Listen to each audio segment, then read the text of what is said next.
unlikely venue for me, and you'll know why in a second.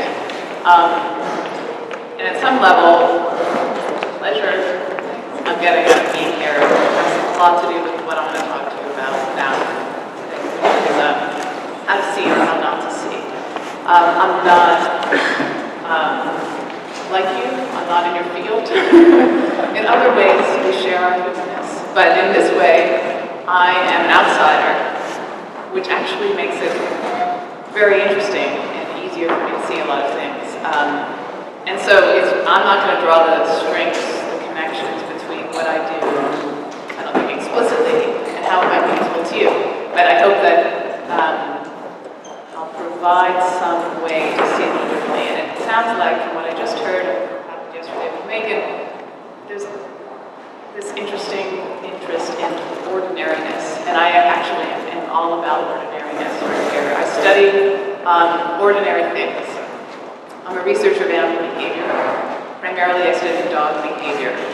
What I would call dog cognition, actually, where I just am looking at how dogs behave, what they do in natural settings, in the wild, which is, like in your house, and in the dog park. And I try to make inferences about what they, therefore, might know, what they understand, what their desires are, what their experience is of the world.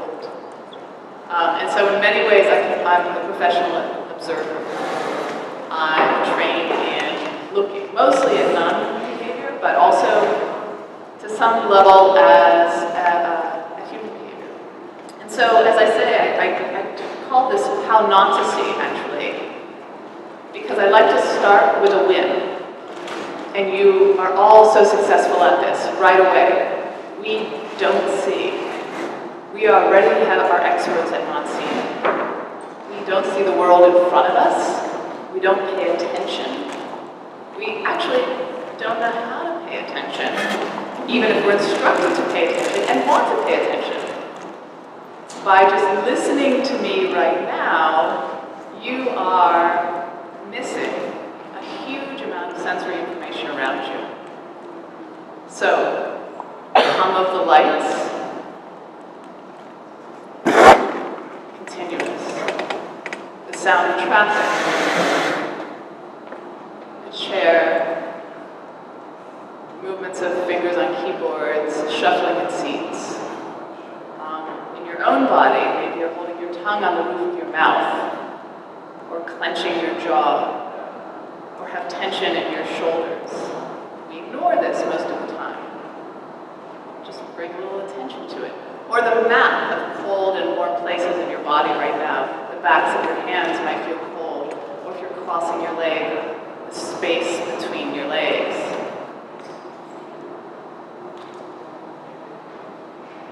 The view of your own shoulders and nose in your peripheral vision. We are missing all that. Now, we complement this ability, and we call it concentration, right? You're able to listen to me because you've actually blurred all of the rest of that out of your perception at this moment. It is useful. It has an evolutionary usefulness. In other words, at some point deep in human ancestry, there was a huge crash of colors and sounds and noises, and our ancestors had to find the predator and all of that and avoid him. So they had to tune something out and concentrate. But now, we don't have those predators. And instead, we brought this ability to concentrate on one task and we take it with us everywhere. The result is that we kind of sleepwalk through our days. Right? And I can prove that too if you think back on the last drive or walk or cycle or Portland you had to work. Think of something about it, something that happened. And it may be one thing that happened. Probably it's difficult to come up with even one thing because we walk around with our phone in our hand or a to-do list in our head. And we actually don't notice these splendid details of the world. And I think that's where all the good stuff is, actually. So what I want to do today is talk about how to tune out that predator attention and how to see. From one studying animal behavior, or what we know about animal sensory ability in particular, and also dog behavior. And then second, from a project I took that extended from my interest in dog behavior, where I took about 40 walks around the block with different people and tried to get different vantages on that same walk. At the end, you should know how not to see. I'll tell you explicitly if you're not there yet. And also, if you want to flex that perceptual attention muscle, how to see. So, just to start and thinking about how much we're noticing, I wonder if I can get maybe 1, 2, 3, 4, 5 of these tables. Can you close your eyes? Yeah, 1, 2, 3, 4, 5 of you guys. So now we've been hanging out together for a few minutes before. It feels like I'm going to hypnotize you. You're listening to my voice. With everybody looking at each other, and I wonder if you can raise your hand if the person next to you is wearing a black shirt.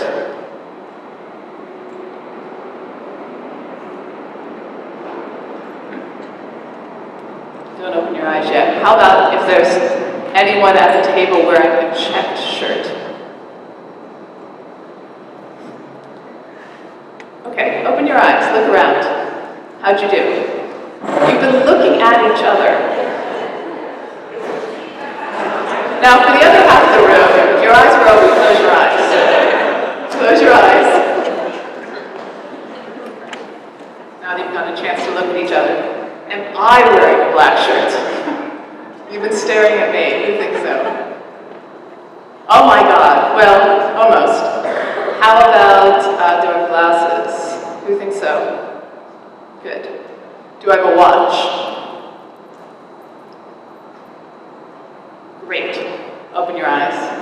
See if you're right. Well, I do have a watch, but it's hidden. The point is, essentially, we're not noticing what's right next to us. Now, is it so important if you've identified if the person that you've been speaking to for the last 15 minutes is wearing a black shirt? Maybe not, although who am I to say? In your field, maybe yes. But what about the name of the person you just met? You know, and our inability to remember it. Why that? Why have you forgotten it already? Right, so that kind of attention can be brought to that trivial detail or any trivial detail. And I want you to be thinking about trivial details. It's so hard to see, but hopefully you're getting some sense there. I actually would have shown you this demonstration, but I assume it's pretty well known now. This is a demonstration by a psychologist named Daniel Simons, where he asks subjects to watch people tossing a basketball to each other, one team or the other, black-shirted or white-shirted, as it happens, and just count the number of tosses. And then during the demonstration, a gorilla walks through the room, a man in a gorilla costume. And half the people do not see the gorilla. Right? It's not that they aren't interested in the gorilla, or don't know what to think of the gorilla, or are just worried about their number count. It's that they don't see it at all. It's right in front of them, and they can't see it at all. What's the point of this? We don't know how to actually bring attention to those things anymore. We don't know how to pay attention in this way, which would allow us to see the layers of the richness of the world around us. And it's actually a shame we're instructed to do this from the time we're very early in school, but we're never instructed on how to pay attention. When researchers ask children how to pay attention, they say something like, hold the world still, like it's a camera, like it's a shot on a camera. And psychologist William James, the father of modern psychology, thought, yeah, it's a strain, it's like a rolling of your eyeballs, you know, it's a tense posture that you have to take. It's not this. It's not tense. Instead, it's simply looking again in a new way at the very same scene. It's a reframing the scene with a different frame. And there's a usefulness of outsiders in doing this. This is why it's nice to visit another country. A tourist vision is a lesson in your perceptual capacity that you usually don't turn on at home. But when you're visiting another country, absolutely, you can see, you know, the width of the sidewalk is different, or the height of the curb, or the length of people's trousers, or the faces of the buildings. You notice those things. We don't notice them as we walk around here. So, I want to begin a little bit with Sherlock Holmes. This is a little clip, sort of a longish clip, but I think it'll be from The Adventures of the Blue Carbuncle. Has anybody read that or know that they read it? Okay, good. Well, then you know what happens. In this scene, Holmes is talking to Watson. You know, if you know the stories of Doyle, Watson is kind of the lackey of Holmes, and Holmes is the great deducer. And they're talking about a hat, which could be the hat of a suspect in a robbery, and it was found with a goose. At any rate, so I'm going to hold this up to the computer to let you hear what Holmes has to say, and Watson had to say about it.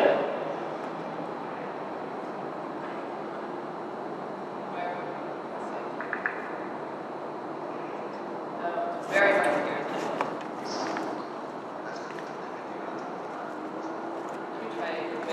Let me try with just the video.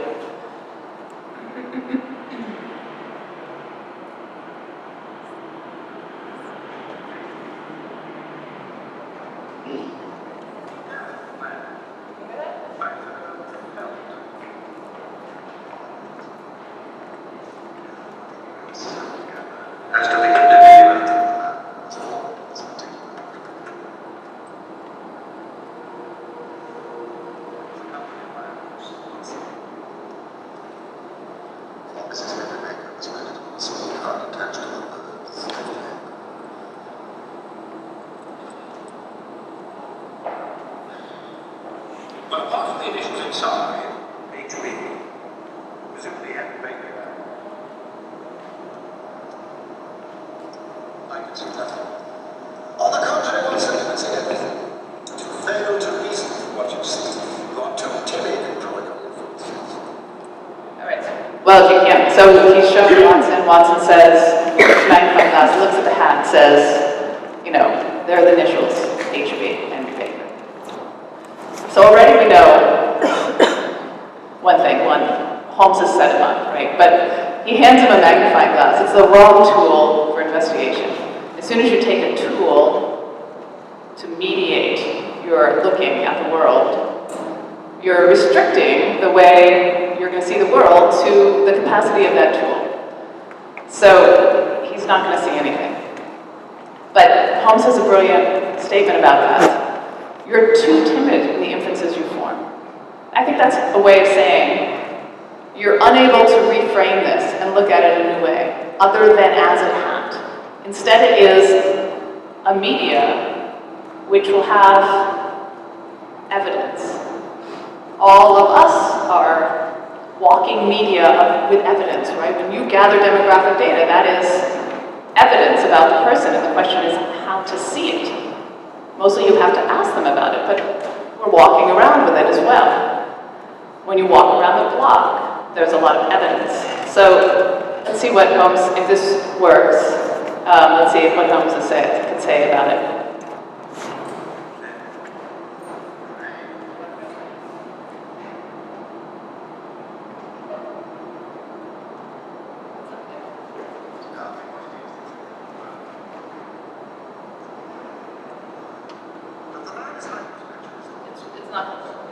All right, I'll tell you what he says. I will be Holmes.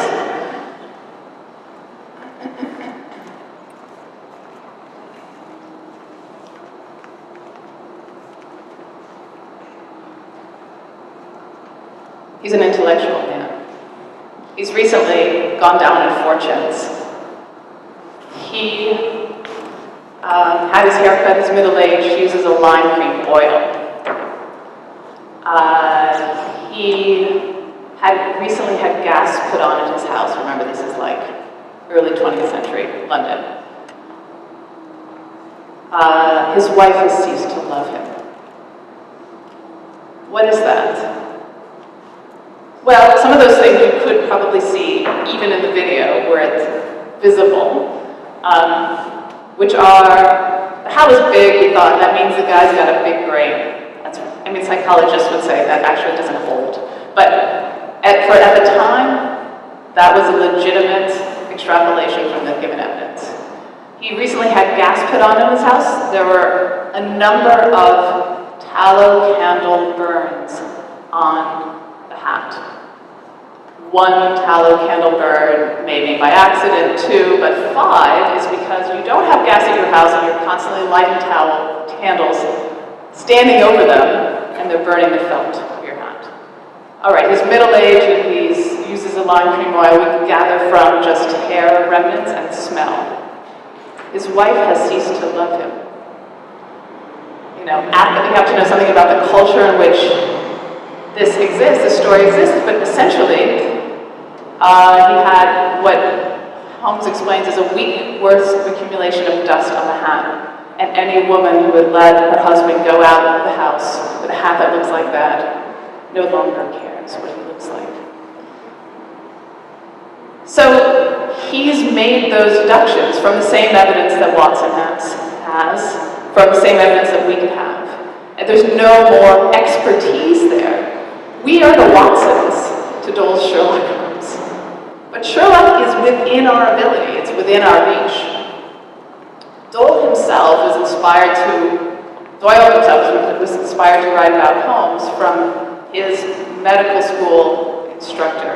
Before he was a writer, he was a student of medical school, and he had an instructor named Dr. Joseph Bell. And he was amazed at what Bell could deduce based on just seeing someone come into the room.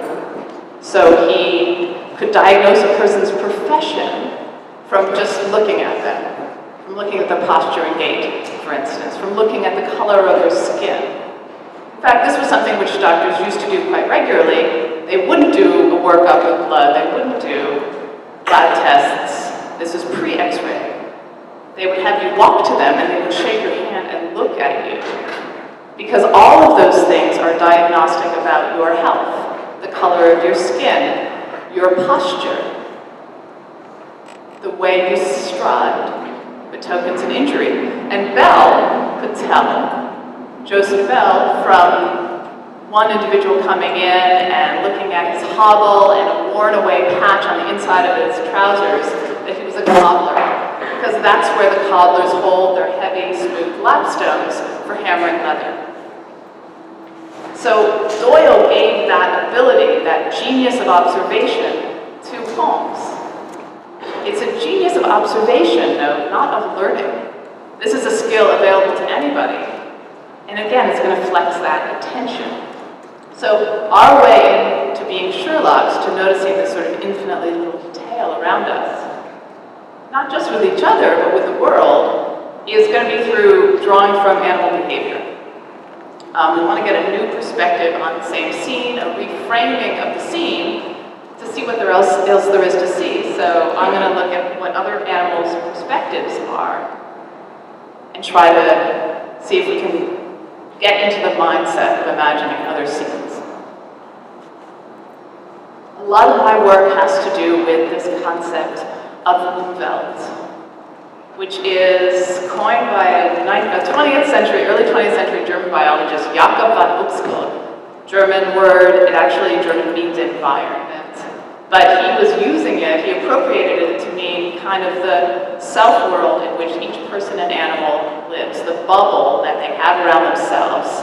That defines what they can do and is defined partly by their sensory abilities. So imagining different sensory abilities and different desiderata for the world leads to a better understanding of the point of view of the animal. This was not a very popular way to look at animal behavior in the 20th century. We looked at just behavior. not an imaginary perspective. But he coined this idea of Umwelt, and I think it's extremely compelling. He got to thinking about how different animals might have a different way of seeing a scene. So he drew this room. Apparently this is what like an early 20th century German drawing room looks like in his rendering, with kind of an ordinary set of furniture, as he thought a human would see it at the time. And then he redrew it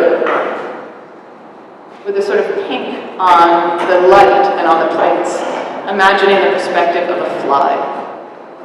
Because for the fly, who is sensitive to light and warmth and to the smell of food, the rest of the room is almost invisible, actually. It's not that it doesn't exist. It's that it has no meaning for the fly. And so if you want to know the fly's perspective, which may not be what you're going for today, but let's imagine it, you have to understand just what it perceives.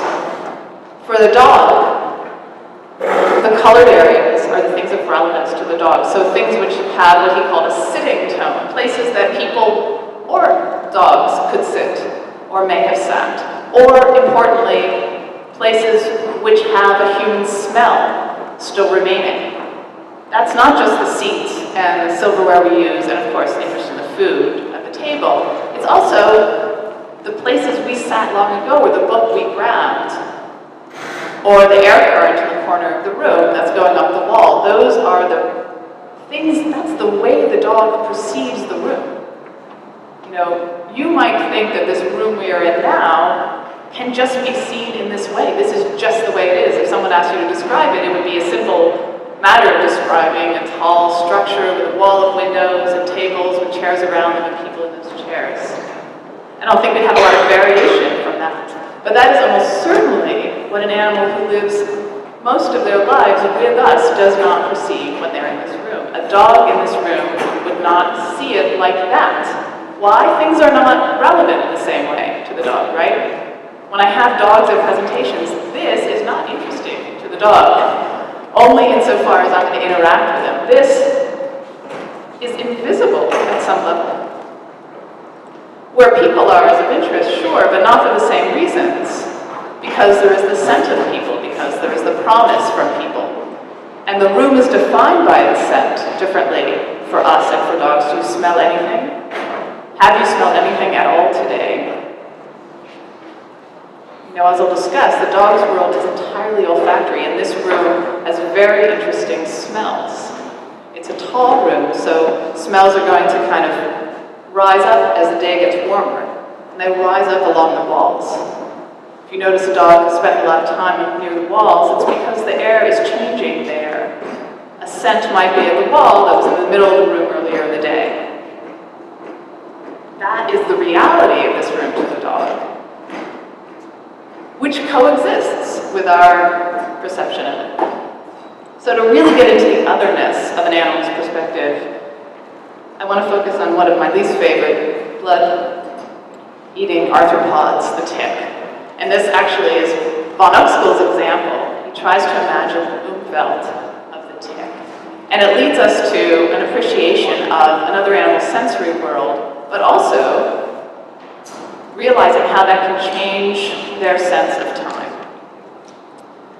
So the tick, like all other blood-feeding arthropods, is blind, so isn't looking around. Instead, they can detect heat sources. Their skin is photosensitive. And they have chemical sensors, chemoreception, which allows them to detect butyric acid, which is the smell we all give off every day. It's the smell of sweat. And carbon dioxide, which you're giving off every time you exhale. So a tick basically has a pretty simple lifestyle where they're waiting for their next meal. And they can wait a long time for the next meal. They might hover on a piece of grass I think there have been ticks that have been reported to found to exist for 18 years. Waiting until that warm, carbon dioxide producing, butyric acid smelling creature comes along, they drop, and then that's something they can feed on. And in many cases, they lay eggs and then die. So their moment, the moment between feedings, between actions, will be related to their sensory ability and could last up to 18 years. That's the moment for the tick. They're not thinking, it's taken just such a long time for this next meal to come along. They're not having sensory experiences. They're having the absence of them.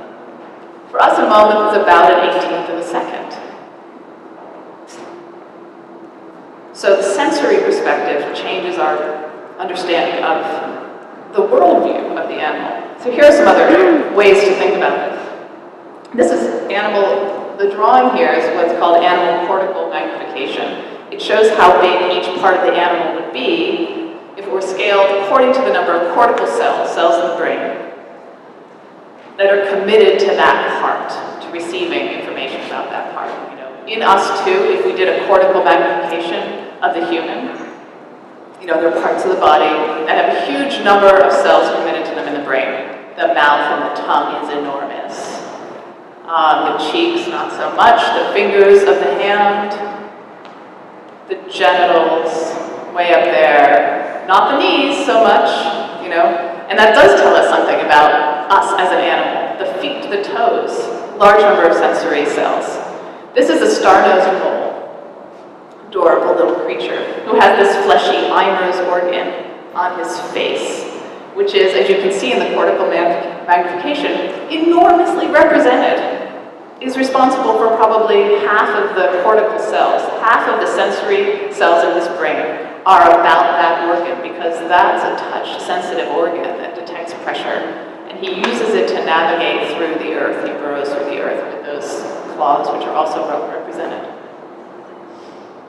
This is a maxed shrew, which is a really tiny, tiny little rodent that lives in northern climes. And what we can see with this creature, too, it doesn't have a lot of vision. The eyes are highly represented, but its vibrissae, the whiskers, are enormously well represented. That means it sees the world through its whiskers. All right, so imagine going through this room with your whiskers only. That changes our configuration of an understanding of this room. We can do this with any common animal, basically. Here's a little brown bat. Its perception is defined by its sensory abilities, which are to detect high-frequency sounds. In fact, it not only detects, but it gives out high-frequency sounds. These are called ultrasounds, doing echolocation, where they emit sounds that are above our range of hearing. We hear about 20 hertz to 20 kilohertz. Actually, you know, by the age of everyone here, you're not hearing 20 kilohertz anymore. I'm at about like 14 kilohertz at my max. And we lose our high-end hearing as we age. So bats are at about 40 to 70 kilohertz. They send out these sounds through their mouth and apparatus in their nose, and then they move their ears to detect the sound coming back at them, and that's how they see. That's how they navigate through space. And they use it to catch these noctuid moths on the wing.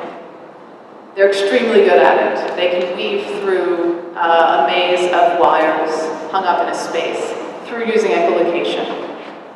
That's their sensory ability. Pigeons have incredible sensory capacities, only one of which I'll tell you about, which is their magnetoreception. They navigate through perceiving the magnetic fields of the earth. Do you have any idea which direction, magnetic direction, we're facing now? How about compass direction? Any guesses? Oh yeah, good, look out the window. So where are we looking? What way are you facing? Probably north, right? We can deduce it. They're feeling it and navigating along it. And so they're aware of it at every moment. Imagine just adding that to your repertoire, knowing which direction you were facing whenever you walked. They have magnetite in their beaks, and that seems to be what allows them to navigate with magnetoreception. Below them is a monarch, and if you zoom in on their eyes, which are these compound eyes, you see how unfamiliar that looks. It perceives ultraviolet light, which is how they navigate. Here's a mantis shrimp. which actually perceives polarized light, which is light that, where individual light waves are aligned parallel to each other, something we cannot see as well, but also around us. And honeybee vision, they're actually pretty nearsighted, so looking out at a field where you think they're going for the flowers, they don't see the field so much, but they also have ultraviolet perception. So where we see on the left a flower, which I think is typically colored pink or yellow, what they see is the part of the flower which radiates, which reflects ultraviolet light, like a bullseye. In their case, the flower and the bee have kind of co-evolved so that the flower can tell the bee where to go to get its pollen to the next source. And then there's this creature, probably in your home now, who perceives differently. And this behavior tells us something about this animal's point of view. It reflects this, basically, which is that the dog nose is wildly different than the human nose. On orders of magnitude, we have about 5 million olfactory receptors in our nose, and dogs have somewhere between 200 million and 1 billion, which means that they can do quasi-extraordinary feats, like I used to like to use an analogy where if you put out a teaspoon of sugar in my coffee, I would probably notice it in 10 ounces. You put a teaspoon of coffee in an Olympic-sized swimming pool, a teaspoon of sugar in an Olympic-sized swimming pool, and the dog can detect the difference between that and one which doesn't have the sugar in it. Because they have a higher level of sensitivity. They can sniff about 7 times a second. So just sniff. We can do it if we're trying really hard, about twice a second. They also have what I call 2 noses. One is the nose you see, and then they have an organ above the hard palate of their mouth called the vomeronasal organ. It's sort of a horrible sound for what's actually a horrible name for what's a really great organ, which is one which detects pheromones, hormones on the air, and allows them to detect and perceive cortisol, something we give off when you're stressed, potentially oxytocin, other markers of emotional state. Lots of volatile chemicals in urine, for instance. You might have noticed that the dog is interested in others' urine. They're smelling it in 2 ways. And people who study incredibly and wonderfully the behavior of the dog sniffing and done flow visualization models of how they sniff show that they actually sniff through 2 paths. One path, they have separate paths for respiring, for breathing, and another path for smelling. And then they exhale better than we do. So when you sniff, and you sniff out, something horrible happens. You exhale all that great sniffed in. But not for the dog, because they exhale out the side slits of their nose. And when they do that, it creates a little puffed, I think the researchers call it something like turbulent canine nostril air jets, that create a puff of air which hurries more odorant, moisture-rich compound into their nose. So they don't get accustomed to smells. They never blow out that smell, and they never get inured to it as we do. You come into a room, your coffee shop, and it smells great. And then a few minutes later, it doesn't smell like anything at all. Our noses and our brains become accustomed, theirs never do. The reason this is interesting to me is because it allows them to see, by looking at their sensory ability, it allows us to see what they see in our world. So if we had to do a bit of minor detectiving and follow, which way did this person walk? We can do it, right? We all know what the human foot looks like. But what if the waves have gone over those footprints? It's a harder task. But the dog can do it. because there are different odor concentrations in each footstep. And a tracking dog can tell the difference in the smell of the first and fifth footstep of someone walking away. We leave scent wherever we go. We have a cloud of scent coming off of us at all times, even those of us who are very well bathed. And we leave it in the places where we travel. So there's a small amount under our foot with every step. The more recent step smells more strongly to the dog than the first one. And so they can use that difference in odor concentration to tell the direction that the person is going. They can detect cancer. Now, dogs have been trained to smell cancer in a patient's urine, on breath for a patient with potentially with lung cancer, on the skin, in the blood. And I think this changes their sense of time. Time is based entirely on when odors are coming and going. If you leave your house and someone were able to drop off in the middle of the day something that smelled of you, your dog would be less worried about the time you've been gone because your smell would be there. Over the course of the day, your smell dissipates, and then it comes in with you in the door. Again, to the point of which way we're facing now, dogs also, it looks like, have a little bit of magnetoreception. There was recent research, and this just shows how fun it is to study dog behavior. There was recent research that looked at GPS studies of the direction of dogs excreting, and found that they like to excrete along the north-south axis under stable magnetic field conditions. So watching animals, I turned it back on my life a little bit and said, I walk with the dog. You know, as I'm walking down the street, what else is there to see on the street besides what I see? You know, maybe the first go, you just see, oh, they're interested in smelling things. And then the next go, you see, oh, they're interested in smelling particular things. And sometimes after they smell things, they put their nose in the air or turn around and look to find the thing that left that smell. And so I decided if I can get that much different in a scene just from walking down the block with my dog, what if I took many other perspectives on that same block and tried to get different vantages on it? Many of different scenes of the same block are available to me if I have the help of experts, and that includes dogs. So we can't see in ultraviolet, but what I want to bring our attention to are things which, if I just say a word, you can notice. So for instance, if you ever had the feeling of that you can tell when somebody's walking up behind you, right? There doesn't have to be a sixth sense about that.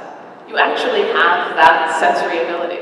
It's a combination of kinesthesia, which is sort of knowing where your body is in space. So you know I know how far this table is. I'm unlikely to bump into it more than once or twice. And also, it's a sense of sound of the room changing when someone is right behind you and the noises you're making are coming back at you more quickly. You have that sensory ability. And also, there's a warmth to somebody approaching. We're the warmest thing in this room, to be sure. And so we detect that. And you experience it in this ephemeral way, but you can bring your full attention to it and experience it fully. Dogs can detect, the direction somebody's gone with their footsteps, but trackers do the same thing, essentially, without any amazing olfactory ability. They look at the footstep and say, how long is the footstep? That tells me something about how tall the person is. How deep is the indentation? That tells me how fast they were moving. You might even be able to get socioeconomic information from the type of tread left. And you can get an idea of whether they were running by length of stride, or whether they were carrying something by depth of gait. And dogs are detecting cancer, but this is something that professionally, before we had all the equipment we have, doctors used to do with regularity. Doctors used to detect disease basically through olfaction because diseases have smells.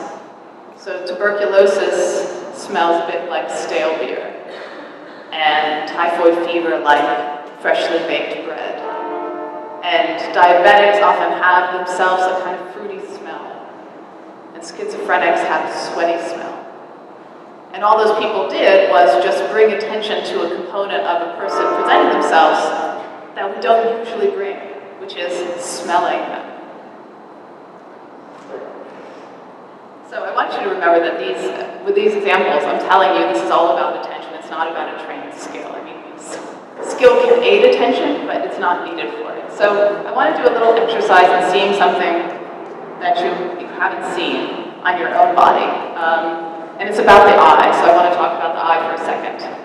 This is a picture of the back of the eye, the retina of the eye, which is the place where we have all our photoreceptor cells, which translate light into information that the brain can use to interpret what we see. There's something fascinating about the back of the eye, which is that it has a hole in it, in all of our eyes. There's a place where there are no receptor cells because the optic nerve, which is carrying information from all those cells, has to go out through the retina to get to the brain. It wasn't really well designed. So we all have a blind spot in our vision. And you can't move your eyes and see it. Our brain fills it in all the time.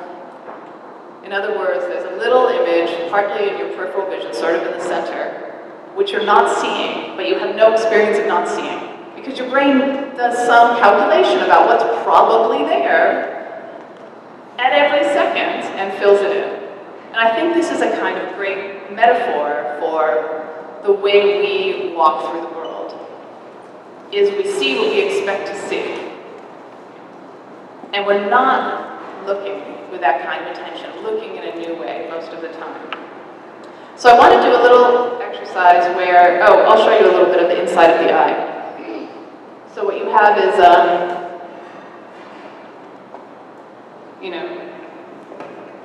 this is the iris, the colored part of the eye, which is just a muscle, which allows light to come in the pupil.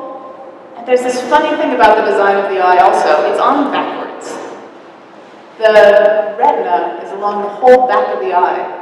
So light has to go all the way through this, what's called vitreous body, which is sort of the eyeball stuff, to get to the retina. And here's just, if you zoom in on just this little part where the optic nerve is, where there's a hole in the back of the retina, you see, light comes in, it hits these photoreceptors, and then it synapses, it just connects to these other nerves, and then to the optic nerve and goes to the brain, somewhere over here. So the retina's along the back, the optic nerve's there, the iris is there. The importance of this is to see that actually all the time we're seeing all this stuff here. That's in our vision. It's blood vessels, it's neurons, or these neural-like cells, many of which are extremely small, of course. We don't think we notice them all the time. But you can start to see some of that if you bring your attention to it. So you could take, this works best if you have really like a bright wall to look at. But if you don't, if you have a blank piece of paper, take a blank piece of paper, hold it up in front of you. It should have nothing on it that your eye is going to want to read, for instance, or want to look at. Because that's the way that we stop attending and instead start seeing in the way we expect to. So just look at that paper without moving your eyes. That's the most important thing. You might want to hold it in front of you. And you can let your gaze soften a little bit. And you're just going to look at it for a minute. You can blink.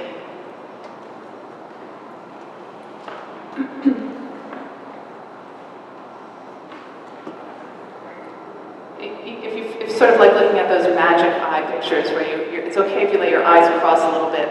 And as you look at that image, you might start noticing, after 30 seconds or so, that there's some wormy, shadowy forms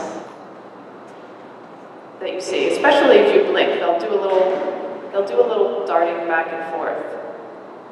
and they're drifting down, they're moving. I'm sorry to say that the older you are, the more of these you may see.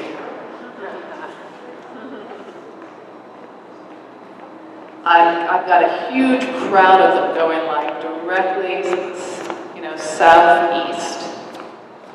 And the key is don't move your eyes, just look at what you see. And this thing can enter your vision. If you're not seeing it, try it with a bright wall with nothing else to look at. Or even look into a light and you'll see it. What these things are blood. They're blood cells, red blood cells, trapped between the vitreous body and the retina of your eye. We all have them. You're seeing, if you saw that right now, congratulations, because you're seeing the smallest thing you'll ever see. They're like a quarter of a millimeter to 4 millimeters long. And they're in your eye, obviously. These are usually ruptured blood vessels. Did anyone see, what do they look like? Yeah, what do they look like?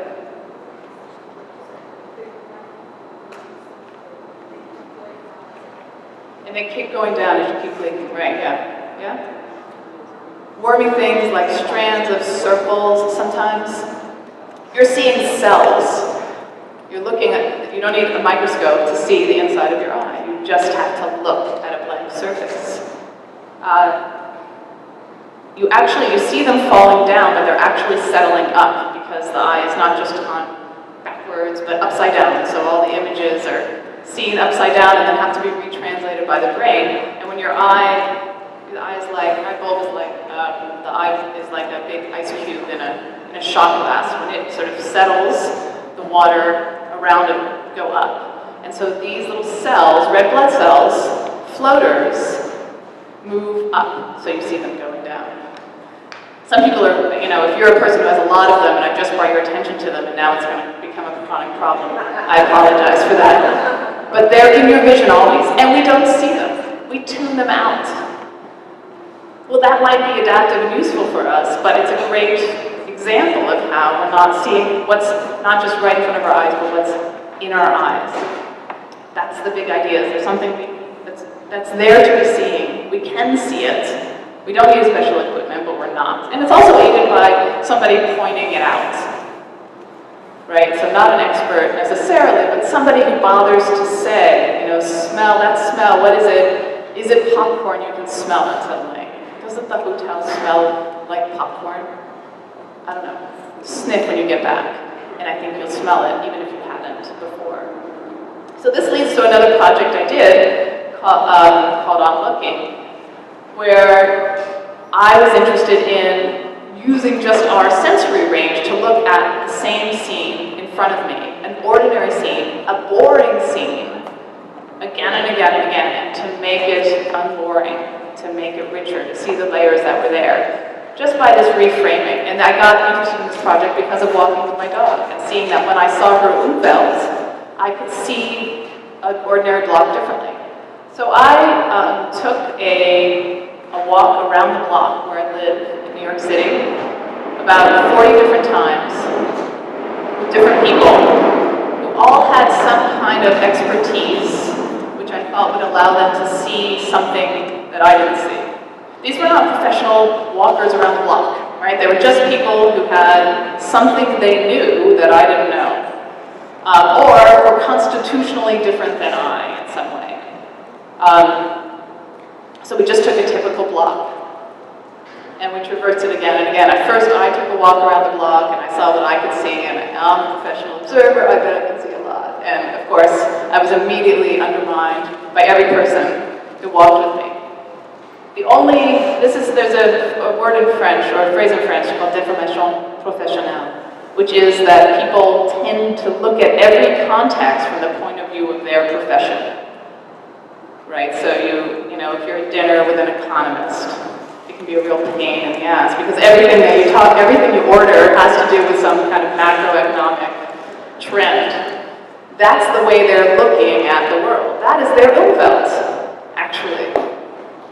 Okay, so it could be a limitation socially or in seeing, but also for me, it's what's extraordinary about every person. is that even if you have a profession in common, you all have different stories of getting to that profession. You all have different things that you're interested in looking at or noticing in the world.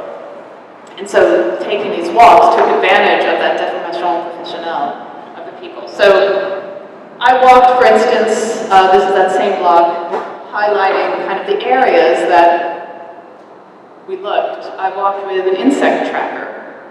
This is somebody who was actually not that interested in insects, but even more obscure, esoteric, interested in the sign that insects leave behind.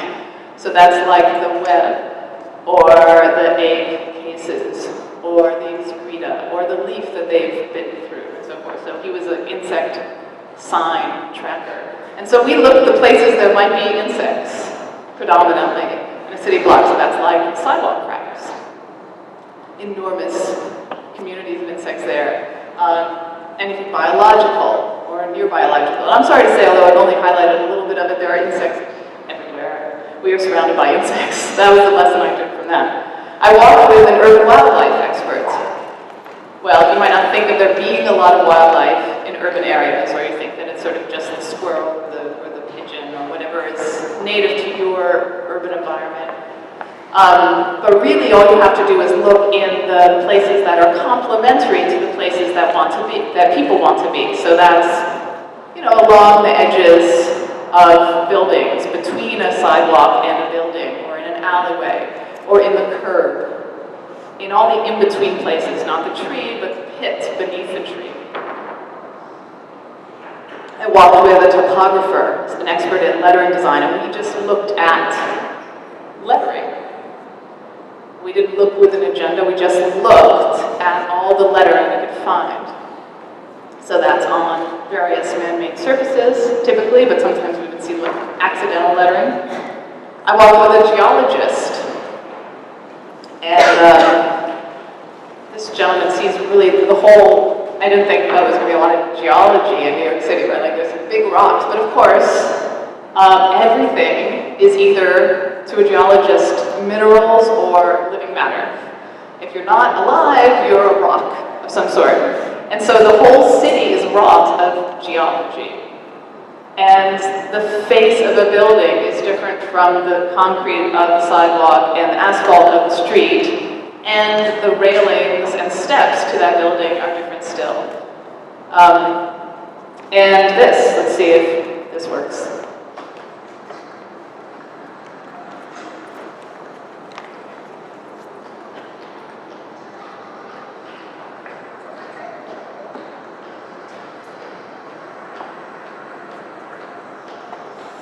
Well, I walked with a blind person to see what she could see. And of course, her seeing wasn't about seeing at all, and yet she navigated perfectly well with a long cane. She's a woman, Arlene Gordon, who went blind halfway through her life, and so didn't have a brain which had flexibly adjusted to her blindness. She said to me she didn't have any superpower or supersensory ability. But she showed me what she saw on the blog. For instance, it's very hard to see, but she saw this awning on the block. I mean, I saw it, of course. I guess if in retrospect somebody had asked me if there had been an awning, but I could have said yes, maybe. I'm not sure. It was a hot day. Maybe I would have noticed that there was some shade. But she heard it. Because for her, through a long cane, when she taps in front of her, it's not only a visual sign to us that she's blind and we should try to navigate around her, and also we'll note, we'll detect whether there's a rough surface or you're sitting at the end of the sidewalk. But also, she is an echolocating little brown bat. That sound that she's creating with her cane bounces out around in the world. And when you walk under an awning, it comes back at you faster and louder. And so she could detect when we were about a foot or two away from the awning. Her sound awning was a little bit broader than the actual awning. And she could see it. And indeed, when I then walked under an awning, I heard the difference in the space, right? So people were having a private conversation. I could hear the conversation, although it was private because the sound was bouncing around us more easily. And then when we passed through, sound flies away again into the With Sid Hornstein, the geologist, I saw these things. This is sort of a low parapet, low wall, right in front of the building. There's some trash behind it. I'm looking down and over it. And we saw these sort of squiggly things. And he surprised me with what they were. You know, they weren't lovely, and I wouldn't have looked at them. But he said, oh, those are ancient marine worm tracks. And indeed, it looks like that's what they were. This is a limestone building. If you're in any city that was made prior to about 2000, you're surrounded by limestone. It's an extremely popular building material. And limestone is basically the seafloor sediment from the sea that used to cover what is now kind of Indiana. And it made up of, or actually just is, the skeletal remains of all the animals that live there. So approach any limestone building and you will see seashells covering the building. And in fact, you might see these marine worm tracks. These ancient marine worms, I think they probably lived about 300 million years ago, were burrowing through the soft sediment of the floor. As they ate along, they digested a chemical in the digestive process, left a little trail, and it is forever memorialized in the buildings across every city in the country, which you never see. In fact, I at the time lived in a limestone building, and when I later approached it, it was full of these little discs, and it had these seashell and the seashore kind of shells all around it. It just is the building material. So we saw that. With Charlie Eisman, who was my insect tracker, we approached a tree. And so a tree is a great example because that's one thing somebody might be specialized in looking at trees, and you identify the tree or you see if it's healthy or not. But he looked just one step closer, which was looking at the bark, and he saw this fabulous thing. At least I thought it was fabulous. You can zoom in a little more. It's this thing. It's just an ordinary tree in the city. And this is a slug tooth mark, actually. Slugs have little teeth called radula, and it's hard to see, but they're sort of pointy. And they eat algae on the surface of anything, like the side of a dumpster or a tree. And it was just going along, you know, munching its way around until it dropped off somewhere. This might be the only picture you will ever see in your life of slug tooth marks. So it may be the only picture that exists of slug tooth marks. But in other words, that is there all the time. Signs of an animal which might surprise you. I saw this. So this was walking with John Hedidian, who was an the urban wildlife researcher, and it doesn't look like there's anything there, but actually there's a clue. There's a little bird right there, and when you get closer, you see that this entire gap between the buildings is full of nests.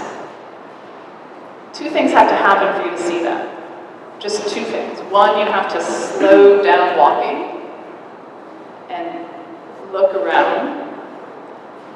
And two, you have to maybe stop for 3 seconds, and then you see a bird darting in, and then you see that there is a whole apartment building of nests up and down, housing those birds. I lived a block away from this, actually, and I had never seen it. But this is enormously rich level of detail. With the lettering designer, we saw this storefront. It's an architectural storefront in downtown Manhattan. It's a little hard to read its sign. It's called Storefront for Art and Architecture. Until we realized that when you got to the corner, the lettering was scaled to be seen as you approach. Sort of on the side. It was cleverly, it is an art and architecture museum after all. As you approach, and every font, or the typeface designer would say, every bit of lettering tells you something about the facility inside. And there's actually a cacophony of lettering around. If you go out and just look at lettering, you'll see, we can't decide on our font. The traffic sign is different from the speed limit sign, is different from the license plate sign and every sign on every building. Just looking at that was revealing. Right now in Manhattan, there's an attempt to get pedestrians to not be hit by cars, which is appropriate, and they have put these look signs down on the ground because they're assuming two things. One, that's where you're looking. And two, it might get somebody in Manhattan to pause and see if there's a car coming, which it doesn't. I consider it basically philosophical advertising, which is that what we should do. And I'm going to ask you to do an exercise which does that in a second. But first, if you're interested in, at the end, how not to look and how not to see, you know, I have a really good algorithm for you, which is ignore everything I just said. Do not try to imagine the point of view of somebody else or of an animal or where somebody might have been as you walk through a scene or in a space. Talk on your cell phone because that'll do it, or text. And you won't see anything. But if you want to see, the easiest way to do it is to go through an environment with a single, what the ethologists, animal behavior researchers would call search image in mind, looking for a type of thing. And so